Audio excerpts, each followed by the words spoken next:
शहद और दूध में नहाने और सोने की चाशनी इस्तेमाल करने वाला बच्चा। यॉर्कशायर, बर्तानिया के शहर एडिनबरा में एक बच्चा इस वक्त पुरतयूश जिंदगी गुजार रहा है जो माँ की जानिब से दी गई सोने की चाशनी इस्तेमाल करता है, गोशी और दीगर ब्रांड के कपड़े पहनता है, जबकि इसकी वालिदा उसे दूध और शहद में नहलाती है। इस बच्चे का नाम जरीम अकरम है, जिसकी वालिदा खसी अकरम इस साल क्रिसमस पर उन्हें 100 मुख्तलिफ तोहफे देने का इरादा रखती हैं, जिनमें से कई तोहफे जरीम को दिए जा चुके हैं। किसी के मुताबिक वो अपने बच्चे को एक शानदार जिंदगी देना चाहती हैं, खा उसकी कितनी ही कीमत अदा क्यों ना करनी पड़े। ताहम नाकदीन ने उनके इक़दामात पर तनकीद की है।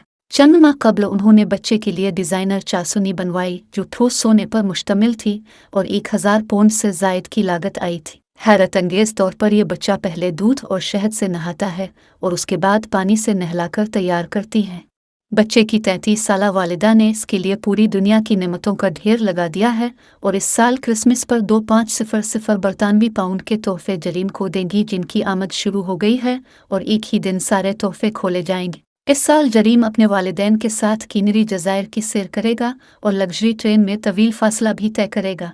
इस साल घर में क्रिसमस का कीमती 7 फुट तवील दरख्त भी लगाया जाएगा। हाल ही में बच्चे के लिए बर्बरी के कीमती ट्रैक सूट खरीदे गए हैं, जिनकी कीमत सैकड़ों पाउंड में अदा की गई है। इसके दीगर कीमती खिलौनों में सोने की कलाई जंजीर, रोबोट बली और डायनासोर भी शामिल हैं।